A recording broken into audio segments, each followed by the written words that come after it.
ಅದು ಬೆಂಗಳೂರಿನ ಹೆಬ್ಬಾಗಿಲಿನಂತಿರೋ ರಸ್ತೆ. ರಾಜ್ಯದ ಬಹುತೇಕ ಜಿಲ್ಲೆಗಳ ಜನ ಅದೇ ಬಾಗಿಲಿನ ಮೂಲಕವೇ ಬೆಂಗಳೂರಿಗೆ ಎಂಟ್ರಿ ಆಗ್ತಾರೆ. ಆದರೆ ನಿನ್ನೆ ರಾತ್ರಿಯಿಂದ ಪೀಣ್ಯ ಫ್ಲೈಓವರ್ ಬಂದ್ ಆಗಿದ್ದು ಸವಾರರಿಗೆ ನರಕ ದರ್ಶನವಾಗ್ತಿದೆ. ಅಷ್ಟಕ್ಕೂ ಅಲ್ಲಿನ ಪರಿಸ್ಥಿತಿ ಇವತ್ತು ಹೇಗಿತ್ತು ಅನ್ನೋ ರಿಯಾಲಿಟಿ ಚೆಕ್ ಇಲ್ಲಿದೆ. ಡಾಕ್ಟರ್ ಶಿವಕುಮಾರ ಸ್ವಾಮೀಜಿ ಫ್ಲೈಓವರ್ನ ಮೇಲೆ ಲೋಡ್ ಟೆಸ್ಟಿಂಗ್ ಹಿನ್ನೆಲೆಯಲ್ಲಿ 3 ದಿನಗಳ ಕಾಲ ಸಂಪೂರ್ಣವಾಗಿ ಸಂಚಾರವನ್ನು ಈಗಾಗಲೇ ಕೂಡ ನಿರ್ಬಂಧಿಸಿರುವಂಥದ್ದು. ಸದ್ಯ ನಾನೀಗ 8ನೇ ಮೈಲಿಯಲ್ಲಿದ್ದೀನಿ. ನಾನೀಗ ದೃಶ್ಯದಲ್ಲಿ ತೋರಿಸ್ತಾ ಇದ್ದೀನಿ ನಿಮಗೆ. ಜಾಲಹಳ್ಳಿ ಕ್ರಾಸ್ನಲ್ಲಿದ್ದೀನಿ. ಕಿಲೋಮೀಟರ್ ಗಟ್ಟಲೆ ವಾಹನಗಳು ಟ್ರಾಫಿಕ್ ಜಾಮ್ನಲ್ಲೇ ಸಿಲುಕೊಂಡಿರುವಂಥದ್ದು.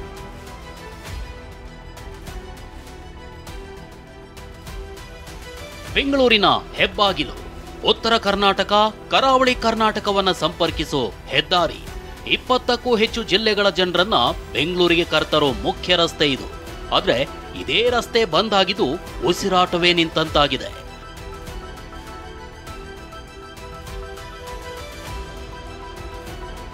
ಪೀಣ್ಯ ಫ್ಲೈಓವರ್ ಬಂದ್, ಸವಾರರ ಪರದಾಟ, ಕಿಲೋಮೀಟರ್ ವರೆಗೂ ಟ್ರಾಫಿಕ್ ಜಾಮ್.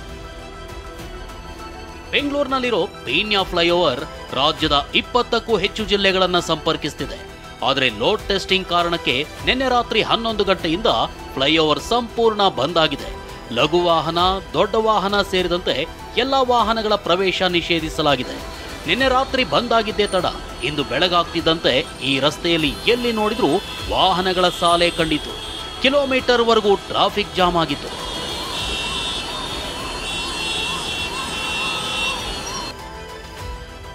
ಫ್ಲೈಓವರ್ ಪೀಕಲಾಟ 1, Jalahalli cross. Peenya flyover open ಇದ್ದ ಸಮಯದಲ್ಲೇ ಜಾಲಹಳ್ಳಿ ಕ್ರಾಸ್ ಸಿಗ್ನಲ್ ಬಳಿ ನಿತ್ಯ ಟ್ರಾಫಿಕ್ ಜಾಮ್ ಆಗ್ತಿತ್ತು. ಮೇಲ್ಸೇತುವೆ ಬಂದ್ ಆಗ್ತಿದ್ದಂತೆ ಕಿಲೋಮೀಟರ್ ವರೆಗೂ ಜಾಮ್ ಆಗಿತ್ತು. ಆ ಪ್ರತ್ಯಕ್ಷ ವರದಿಯನ್ನೇ ತೋರಿಸ್ತೀವಿ ನೋಡಿ. ಸದ್ಯ ನಾನೀಗ ಜಾಲಹಳ್ಳಿ ಕ್ರಾಸ್ನಲ್ಲಿದ್ದೀನಿ. ಜಾಲಹಳ್ಳಿ ಕ್ರಾಸ್ ಮೆಟ್ರೋ ಜಂಕ್ಷನ್ ಏನಿದೆ 9 ಗಂಟೆಯಿಂದ 11-12 ಗಂಟೆವರೆಗೂ ಪೀಕ್ ಅವರ್ ಕೂಡ ಇರುತ್ತೆ. ಆ ಪೀಕ್ ಅವರ್ ಹಿನ್ನೆಲೆಯಲ್ಲಿ ವಾಹನಗಳು ಕಿಲೋಮೀಟರ್ ಗಟ್ಟಲೆ ಟ್ರಾಫಿಕ್ ಜಾಮ್ನಲ್ಲಿ ನಿಂತಿರುವಂಥದ್ದು ನಾನು ಕೂಡ ನಿಮಗೆ ದೃಶ್ಯದಲ್ಲಿ ತೋರಿಸ್ತಾ ಇದ್ದೀನಿ. ಎಷ್ಟರ ಮಟ್ಟಿಗೆ ಅಂತ ಹೇಳಿದ್ರೆ ವಾಹನಗಳು ಸಾಕಷ್ಟು ಅಂದರೆ ಅರ್ಧ 1 ಗಂಟೆಗಳಿಂದಲೂ ಕೂಡ ಟ್ರಾಫಿಕ್ ಜಾಮ್ನಲ್ಲೇ ಸಿಲುಕೊಂಡಿರುವಂಥದ್ದು. ಫ್ಲೈಓವರ್ ಪೀಕಲಾಟ 2, 8ನೇ ಮೈಲಿ ಸಿಗ್ನಲ್. ಇನ್ನು ಇದೇ ರಸ್ತೆಯ 8ನೇ ಮೈಲಿ ಸಿಗ್ನಲ್ನಲ್ಲೂ ಬೆಳಗಿನಿಂದಲೂ ಟ್ರಾಫಿಕ್ ಜಾಮ್ ಆಗಿತ್ತು. ಬೆಳಗ್ಗೆ 9 ಗಂಟೆಯ ಸಮಯದಲ್ಲಿ ಕಿಲೋಮೀಟರ್ ವರೆಗೂ ವಾಹನಗಳು ಸಾಲುಗಟ್ಟಿದ್ವು. ಸದ್ಯ ನಾನೀಗ 8ನೇ ಮೈಲಿಯಲ್ಲಿದ್ದೀನಿ. ನಾನೀಗ ಹೆಚ್ಚಿನ ಸಂಖ್ಯೆಯಲ್ಲಿ ಅಂದರೆ ಪೀಕ್ ಅವರ್ ಕೂಡ ಇದಾಗಿರುವಂಥದ್ದು. 9, 10, 11 ಗಂಟೆ ಸುಮಾರಿಗೆ ಸಾಕಷ್ಟು ಲಕ್ಷಾಂತರ ವಾಹನಗಳು ನೆಲಮಂಗಲ ಇರ್ಬೋದು, ತುಮಕೂರು ಇರ್ಬೋದು, ರಾಜ್ಯದ 18 ಜಿಲ್ಲೆಗಳಿಗೆ ಈ ಒಂದು ಸಂಪರ್ಕವನ್ನು ಕೂಡ ಕಲ್ಪಿಸುತ್ತೆ. ಆ ನಿಟ್ಟಿನಲ್ಲಿ ವಾಹನ ಸವಾರರು ಸಾಕಷ್ಟು ಹರಸಾಹಸವನ್ನು ಪಡ್ತಿರುವಂಥದ್ದು ನಾನು. ಫ್ಲೈಓವರ್ ಪೀಕಲಾಟ 3, ಟ್ರಾಫಿಕ್ ಜಾಮ್ನಲ್ಲಿ ಸಿಲುಕಿದ ಆಂಬ್ಯುಲೆನ್ಸ್.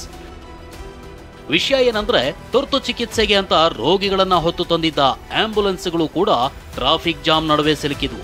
ಆಂಬ್ಯುಲೆನ್ಸ್ ಸೈರನ್ ಮೊಳಗ್ತಾ ಇದ್ರು. ಟ್ರಾಫಿಕ್ ಪೊಲೀಸರು, ವಾಹನ ಸವಾರರು ನಿಸ್ಸಹಾಯಕರಾಗಿದ್ರು. ಈ ಜಾಮ್ನಿಂದಾಗಿ ಆಫೀಸಿಗೆ ಹೋಗೋರು, ಕೆಲಸಕ್ಕೆ ಹೊರಟವರು ಹೈರಾಣಾಗಿದ್ರು. ಸಂಚಾರ ದಟ್ಟಣೆ ಹೆಚ್ಚಾಗ್ತಿದ್ದಂತೆ ಹೆಚ್ಚುವರಿ ಟ್ರಾಫಿಕ್ ಪೊಲೀಸರನ್ನ ನಿಯೋಜಿಸಲಾಗಿದೆ. ಪೀಣ್ಯ, ಮಲ್ಲೇಶ್ವರಂ ಮತ್ತು ಯಶವಂತಪುರ ಸಿಬ್ಬಂದಿ ಸೇರಿದಂತೆ ಹೊರಗಿಂದ ಒಂದು 30 ಜನ ಸಿಬ್ಬಂದಿನ ಹಾಕ್ಕೊಂಡು ಜಂಕ್ಷನ್ಗಳಲ್ಲಿ ಆಟೋಮ್ಯಾಟಿಕ್ ಇದ್ದಂತಹ ಸಿಗ್ನಲ್ಗಳನ್ನೆಲ್ಲ ಮ್ಯಾನ್ಯುಯಲ್ ಮಾಡಿ ಮ್ಯಾನೇಜ್ ಮಾಡ್ತಾ ಇದ್ದೀವಿ.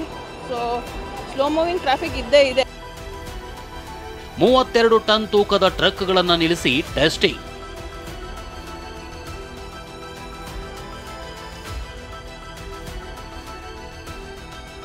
ಟ್ರಾಫಿಕ್ ಜಾಮ್ ನಡುವೆ ಫ್ಲೈಓವರ್ ಟೆಸ್ಟಿಂಗ್ ಕೆಲಸವೂ ಆರಂಭವಾಗಿದೆ. 32 ಟನ್ ತೂಕದ 16 ಟ್ರಕ್ಗಳನ್ನು ಫ್ಲೈಓವರ್ ಮೇಲೆ ನಿಲ್ಲಿಸಲಾಗಿದ್ದು 24 ಗಂಟೆ ನಿಂತಲ್ಲೇ ನಿಲ್ಲಲಿವೆ. ಆ ಬಳಿಕ ಪಿಲ್ಲರ್ಗಳ ಸ್ಪ್ರಿಂಗ್ ಎಷ್ಟು ಡೌನ್ ಆಗಿದೆ ಅನ್ನೋದನ್ನ ಲೆಕ್ಕ ಹಾಕಲಾಗುತ್ತೆ. ನಾಡಿದ್ದು ಅಂದ್ರೆ ಜನವರಿ 19ರವರೆಗೂ ಈ ಟೆಸ್ಟಿಂಗ್ ಆಗಲಿದ್ದು, ಸಮಸ್ಯೆ ಇಲ್ಲ ಅನ್ನೋದು ಗೊತ್ತಾದ್ರೆ ಮಾತ್ರ ಎಲ್ಲಾ ವಾಹನಗಳ ಸಂಚಾರಕ್ಕೆ ಈ ಮೇಲ್ಸೇತುವೆ ಮುಕ್ತವಾಗಲಿದೆ. ಕಿರಣ್ ಸೂರ್ಯ, TV9, ಬೆಂಗಳೂರು.